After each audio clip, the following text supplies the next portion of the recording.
Hey everyone, it's Josh with Guardian Train Consulting. I've been asked by XTech to kind of go over my EDC or everyday carry. It's funny when XTech asked me to do this video, they're like, hey, what is it that you carry every day? And I'm like, it depends on the season, it depends on the mood, it depends on kind of how I feel and which areas I'm going. Yeah, everyday carry, I carry almost everywhere I go, with the exception of obviously when I'm drinking or partying on that end. But also if I do carry a gun, it depends on where I'm going and what laws I have. A little bit about me, 17 total years in law enforcement, my 21st year of teaching, now mostly firearms and tactics. I also do expert witness work.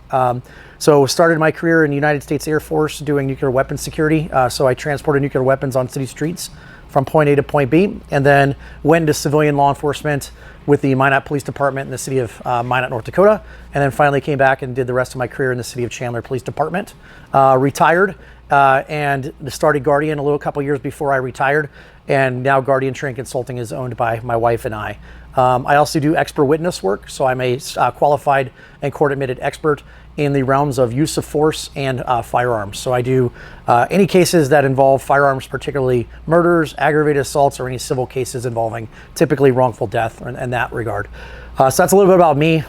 Everyday carry has been my life for a majority of my life. So carrying a firearm professionally or as a responsibly armed citizen in this case now, that's kind of my life. All right, guys, so the first gun that I typically carry in my everyday carry, it's kind of my pumpkin spice latte, my vanilla one, is my Glock 26 Gen 4. This was one of the first carry guns I ever kind of carried as a police officer off duty. It's a Gen 4, so as you notice, there's not a lot of aftermarket parts on it. I did put a Glock 34 slide stop on it for that extension on that. You'll notice it does have a pistol-mounted optic on it. I had this done by a company locally called Right Armory. What I had them do was put an MOS cut on it and then forward set the rear sight. So it's running a Holosun SCS on it. Standard Glock trigger in it. Nothing too spectacular in it. I run a 10-round magazine with a +0 extension, and then typically I run XTech 17-round magazine in my back pocket. So I don't typically run mag carriers and everything like that. I will typically run I run a Filster. I'm a huge Filster guy. Not sponsored by them, but it's been works for me. So I run a Pro with a Pro holster with a wedge on it, so I can run that appendix on that.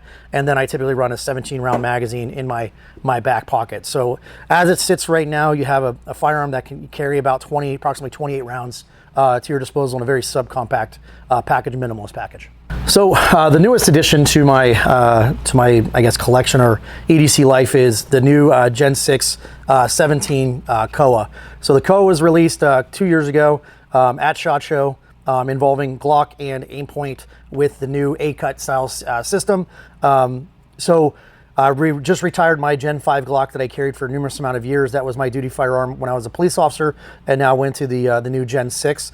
So if you notice with the firearm, everything's stock inside when it comes to the actual carry gun.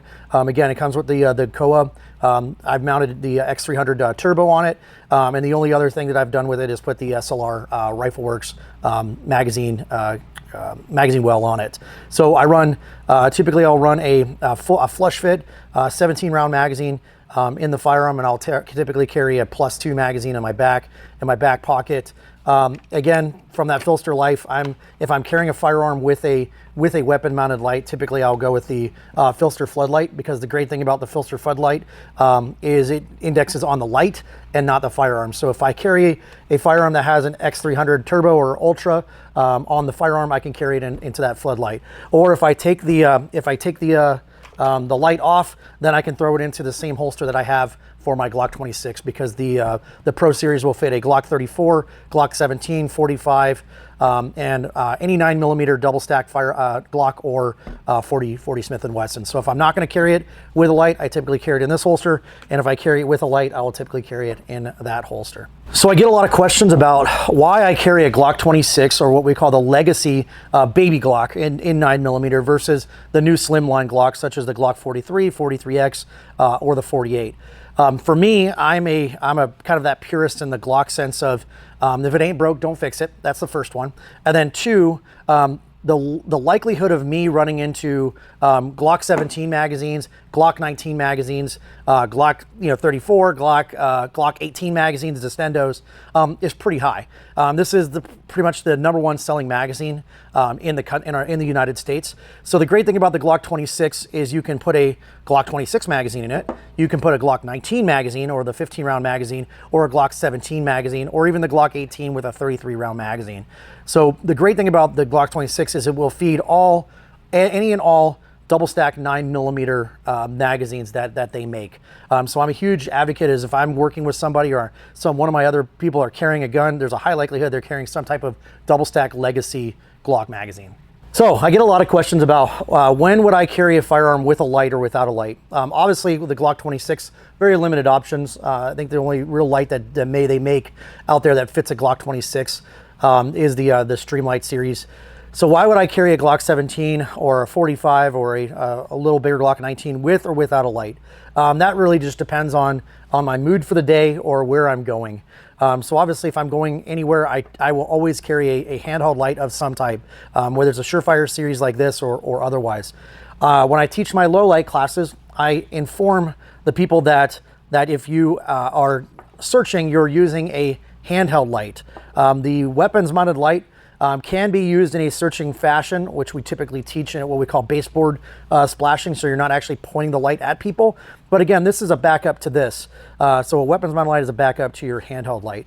The other advantages of a handheld light is if we find somebody that we need to potentially put at gunpoint or threaten deadly force, this is a great option to not only hold on them, but also identify who they are, and then we can put away our handheld light.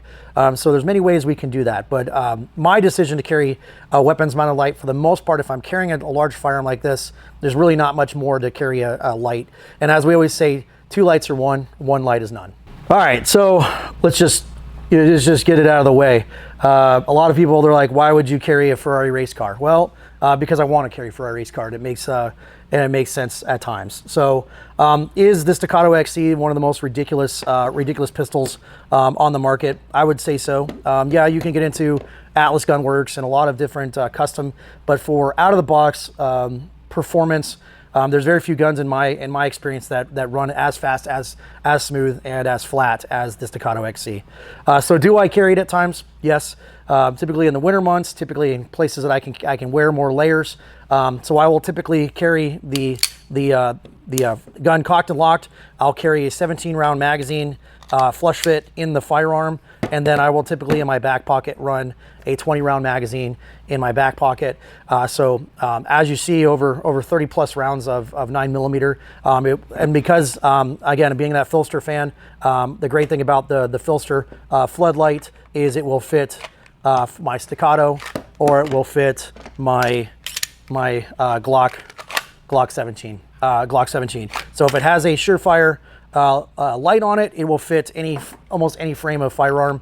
So it keeps the draw essentially the same, keeps the way it feels, everything the same. It's just it's a heavy gun, but it definitely, if you have to shoot it, it definitely shoots flat. Oh, wheel guns. So the age-old argument is, are wheel guns irrelevant? In my expert opinion, I would say no. Do they have a place? Yes. So for me, my 2 primary carries, if I am carrying a wheel gun, so whether that's because of where I'm working or where I'm carrying, or just from a comfort perspective, or I feel spicy and I want to carry a 357 Magnum revolver. So if you look at the larger frame revolver, kind of my go-to in larger frame revolvers is the 586 L Comp. So this is a performance center revolver. It is an L frame, so that means that it runs a larger frame than the standard 38 Special or 357 Magnum K frame. So what this was designed for was to routinely shoot 357 Magnum. If you're running an older style K-frame, they were technically not designed to shoot a healthy die to 357 Magnum. So with the larger or taller, what we call taller top strap, we now can get a 7th round instead of just 6 rounds of 38 Special or 357 Magnum. We now get a 7th round. And the great thing about the L comp is not only from a perspective it's easy to carry and easy to shoot, you're also running a comp on the front of your gun. So if you're running 125 grain 357 Magnums out of that comp really does the work. The other great thing about the L comp, particularly the Performance Center, is you're already set up for moon clips. So this revolver itself is cut for moon clips. So how I typically carry this revolver is a cylinder full of seven rounds of 357 Magnum, and then I'll either run a speed strip of 38s or 357 Magnums in my back pocket, or I can run an HKS speed loader into the systems here. So just depends on how I feel that day. So this is, and I typically will wear this appendix. Yes, it's a heavy gun. Yes, it's a lot of gun, but if I'm feeling spicy that day, I can run a this exact gun into a Galco Royal Guard, and then concealed carry it, and it's very, very, very comfortable way of carrying. Right, so the last typical revolver I carry is your J-frame. So this is a Lipsy Special. It was just released, I believe it was a year ago, 2 years ago, from Lipsy's. This is what they call their 642 Ultimate Carry. So the great thing about this gun here is, one, it's hammerless. So you're running not running any snag issues like a hammered fired gun. The other great part about it is it's running really nice sights for a J-frame instead of just the trough sight with a tritium front end on the front end. Runs 5 rounds of this is a 38 Special plus P revolver, so I have to run 38 Special. So I'll run 38 Specials inside the Firearm plus Ps, and then run a speed strip of 38 Special inside of it. So it fits into another, again, Filster makes a great holster for their J-frame series. So again, just run this appendix, put it down the front of the pants inside the belt, and then run my speed strips in my back pocket.